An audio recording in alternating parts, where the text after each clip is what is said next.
Alright guys, so this is just a Japanese progress video after doing immersion and after on and off studying Japanese for the past several years. I don't really like to consider that period of time as, part of my Japanese study, but I'd be lying if I said that it didn't have any positive effect on my Japanese ability. So this is kind of a progress video for me. If you're not uh, busy, then you can keep watching, but if you have things to do, then I really don't recommend watching this video. This is kind of a video made for me so that I can see it later on. And so just to kind of preface this video, I just wanted to start by talking about my experience learning Japanese up till March 31st, 2021. And so I started doing hiragana and katakana in 2016. I was doing a Japanese anki, not Japanese anki, but Japanese anime memorized deck. And so in this deck, there was only like typical anime, dialogue and like well, not really dialogue, just mainly words. Um, like I said, that would typically come out of anime. I wasn't doing any kanji study at this point, and I wasn't doing any grammar study. And so you could say that my Japanese study at that point was essentially just a waste of time. I wasn't really doing anything uh, that was that productive.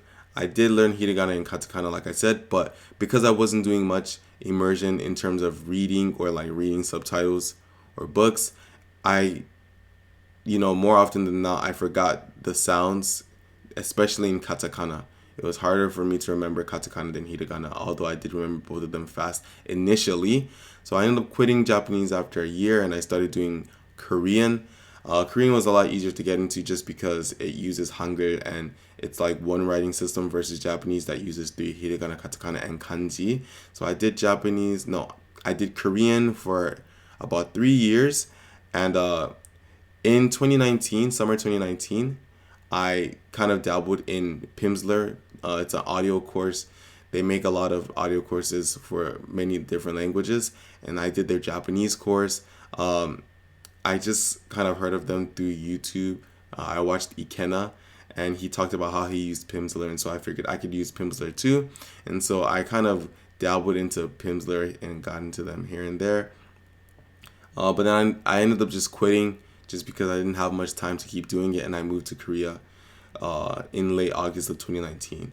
And so by the beginning of January, or by the beginning of 2020, so January obviously, I started doing Japanese again. At this point, I had studied Korean for about 3 years, and so I felt like, at this point, I was more capable of studying Japanese alongside Korean without having to be as concerned about my Korean ability falling.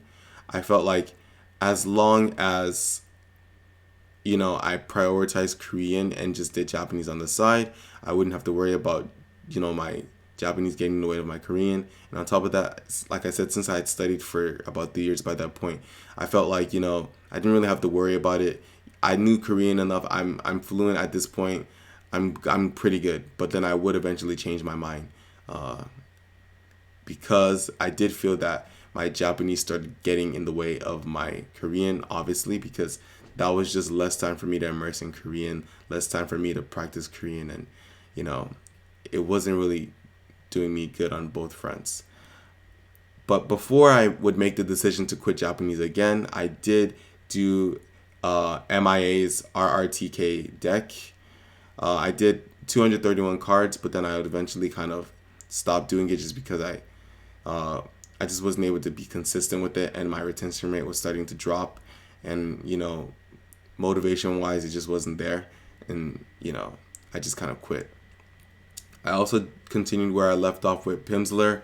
I did Japanese to lesson 25. That was as far as I went. I tried to listen past that to see if I had previously listened to any of the lessons following lesson 25, but I couldn't even recognize the dialogue past this point, and so I do believe that I went as far as lesson 25. I did do 11 Japanese italki lessons, but they weren't grammar lessons. They were just conversation. So they were the informal Japanese lessons. So at this point, still, I didn't do like any Japanese grammar study. But since I had studied Korean since I studied Korean, I kind of already had an idea on how to say certain things, I would say, just because Korean and Japanese are very similar to each other. Uh, I did take 3 italki lessons with a Korean person who's fluent in Japanese, and so this was the time when I got that grammar study, and so I made a list of Korean grammar that I know I use pretty often, and I just asked this Korean person to tell me the Japanese equivalents, and so she would write the Japanese equivalents, and then she would give me examples for all of them, and so she was a very good teacher. I still stay in contact with her from time to time. And right, I haven't actually gone through this list in its entirety. I do plan to go through it more in detail later, but I'm just kind of busy, and you know, with my Korean study and my other endeavors that I'm involved in, I just don't really have the time to go through this list right now. So I did quit Japanese again. I quit in towards the end of July of 2020 just because I wanted to focus on Korean. I feel like my Korean wasn't as good as I wanted it to be, and I was stuck at the upper intermediate level for the longest time.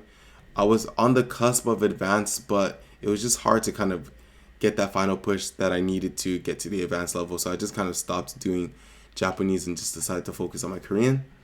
And so I didn't watch anime because, like I said, all that time I spent immersing in Japanese was time not spent immersing in Korean.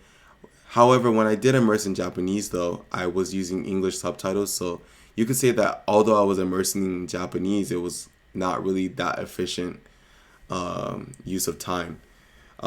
So I just decided to stop doing Japanese, but then I kind of had this urge to watch anime. I just wanted to watch anime, you know. I didn't want to just watch Korean stuff only because I wanted to learn Korean. So then I figured the midway point, or the compromise I could make was I would watch Japanese anime, but I would use Korean subtitles. And I could justify this because Korean and Japanese were or are very similar grammatically, and you can oftentimes draw a one-to-one connection between the two languages. Just simply switch the words out, and you would get a understandable Japanese or Korean sentence. And so I would watch Japanese anime with Korean subtitles. I was able to learn a lot of Korean words that I just wouldn't see outside of books or anime, because they don't use some of those words in day-to-day lives, like nyosok. No one says nyosok in real life. But then by doing this, I did naturally learn some of the like the sentence structure that's in Japanese, just because, like I said, they're so similar to each other. I started learning Japanese again mid-December 2020. At this point, I was just like, man, I'm watching anime in Japanese. I might as well just start doing Japanese, since I like anime that much, and since I have that urge to study Japanese, I'm like, let's just freaking do Japanese again. And so I decided to do Japanese on the side of Korean, of course, and decided to prioritize Korean. I did this in mid December. Man, I feel like my English is so trash right now. So I started doing Japanese mid December, and I started watching a lot of Miku Real Japanese, and I did watch a little bit of Japanese Amo, but the videos are quite long, so I didn't really watch those videos in their entirety. I mainly focus on like te form and ta form videos, just because, like I said, I had never really had any formal Japanese grammar like instruction. Like I said, I did get that list, but I haven't gone through this list, and so you could say my Japanese grammar, obviously it's still trash, but at this point it was super trash and pretty much non-existent at this point. 10 minutes, damn. Right, so I was just focusing on doing te form and ta form, and yeah, I kind of just kept watching especially Miku Real Japanese videos until like the end of January, when I started doing immersion learning. And so by this point I was like, okay, I need to be doing kanji, and I need to be doing immersion. All right, everything else pretty much doesn't matter. And so I started doing MIA again, but then I just didn't remember anything, obviously, because it had literally been months since I had last done MIA RRTK's deck, the MIA RRTK deck. And so I just reset the deck after the fifth day. I know some people might just say I shouldn't have done that and I should have just kept trying. But, you know, I just didn't want to do all those reviews and I just wanted to start over and just kind of stay consistent with it. So I did that. And then I started watching Demon Slayer with no subs. And it was actually easier than I thought just because I had already watched Demon Slayer before. So I knew a lot of the context. I knew the story, the plot. I knew what was happening. And I already had this like kind of idea of how Japanese sentence structure works. So I wasn't like trying to understand in terms of grammar, right? It was just more so I was just trying to follow the story and what was happening. And I would just naturally pick up words here and there. And yeah, like I said, in terms of grammar, I wasn't really concerned just because I know Korean already. And I figured, I'll learn it naturally anyways. And so I watched Demon Slayer with no subs. I watched a little bit of Code Geass again. This would be for the third time. The second time I watched Code Geass was with Korean subs. The first time was with English subs. And so I've watched Code Geass quite a bit, and so I know the story well. And so, but then I ended up getting into Bleach just because Bleach is, I think, a little easier for me just because Code Geass used a lot of formal, at least, I mean, I'm not sure. I could be wrong. My Japanese is trash, but it seemed like it was using a lot of formal stuff. Not too difficult to be honest, but I just didn't feel like watching Code Geass. Let's just say that. And so I got into Bleach. This would be my second time watching Bleach. The first time with English slash Korean, with English dub slash English sub. You know, those who watched it from a very young age will know what I'm talking about. I've been watching Bleach again, but obviously I skipped the bounce arc and I skipped a lot of the filler episodes because anybody got time for that. And so I've been doing that till this day. I've been doing that recently. But yes, RRTK has been giving me a lot of help just because although the whole purpose of the RRTK deck initially when you're doing it is to just help you learn how to recognize kanji in terms of their particles, I'm actually able to remember a lot of the meanings of a lot of different kanji. And so as I'm watching, you know, Bleach with the Japanese subtitles on, I can see a lot of these kanji that I'm seeing in RRTK. And at this point with RRTK, I've only done about 500 and something kanji. I can actually open it right now to quickly show you. Yeah. It's okay, there we go.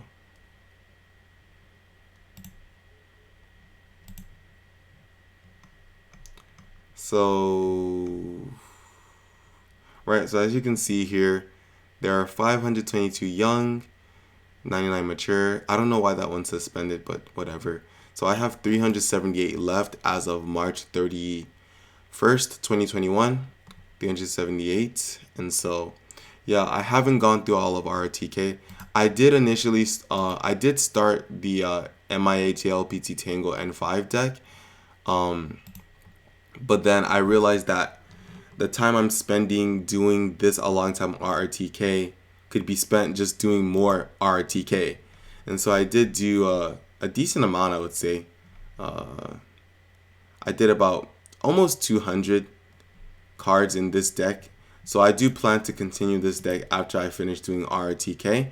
And I do plan to just continue doing my immersion continuously, obviously. Man, I am not good at speaking right now. I'm so sorry. This is why this is just a progress video, not an actual YouTube video. So yeah, also I did notice that since I do have a lot of exposure to Japanese, you know, I've watched Japanese anime since I was a kid. You know, you learn a lot of words along the way, like hontoni and tashikani, or zannen nagara, like in like these like one-off words just here and there. I just learned a lot of those type of words. But obviously during that time I was never able to make any sentences and I didn't know any grammar.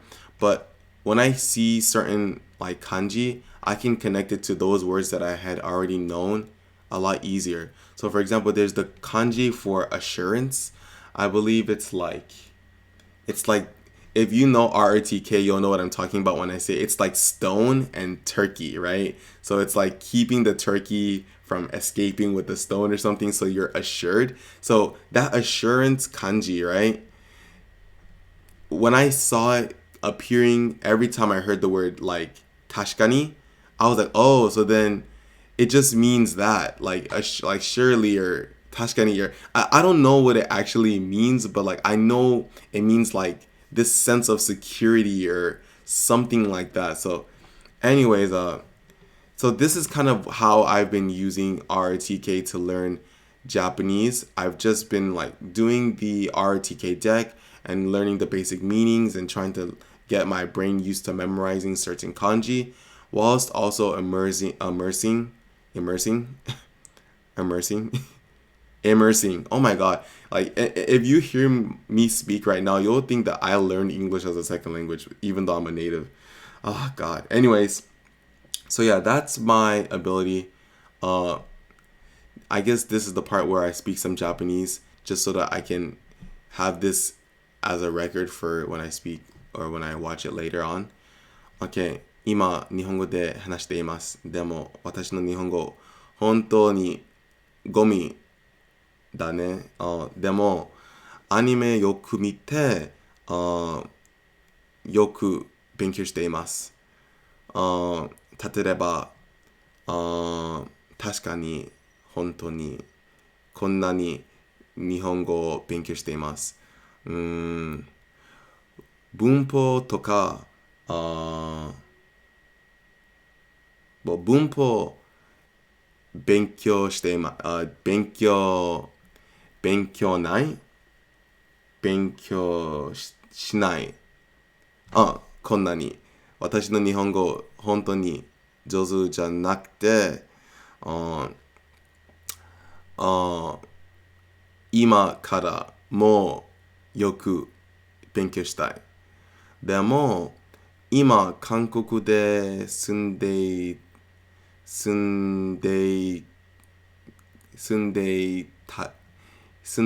たから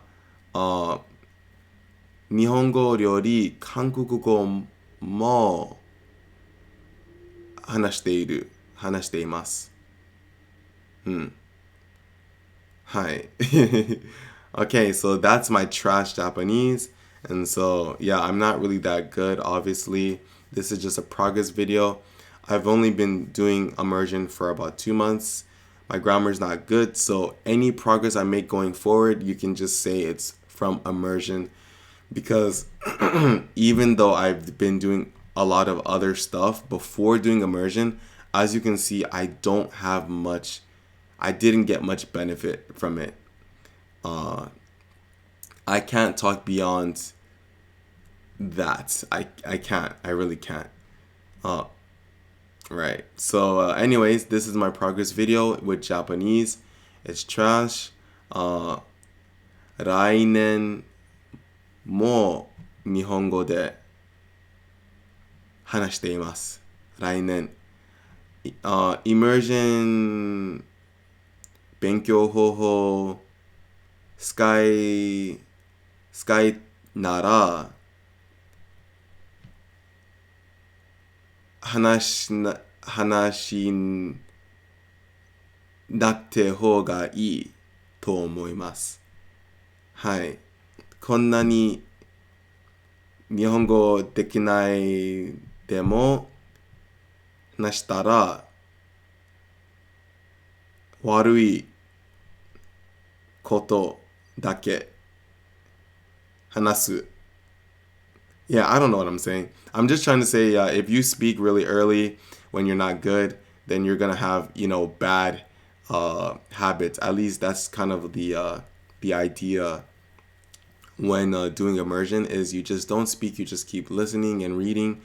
And so yeah, as soon as I get good at reading Japanese, I'm definitely going to start trying to look into reading some, baby articles and some light novels, and probably start reading manga in Japanese. Uh, but yeah, my speaking is trash. I'm just going to have a silent period for as long as I can. I'm just not going to speak Japanese. So today is March 31st, okay, 2021. Let's see if I make another video in 2022 with Japanese. But from now to then, I won't speak Japanese more than 10 times, okay? We'll say that I won't speak more than 5 to 10 times. So yeah, let's see how good I am at Japanese by that point. Yeah, that's it. Update done. 20 minutes. God dang. 21. See you next year. With Japanese, that is. I make other videos, Korean videos.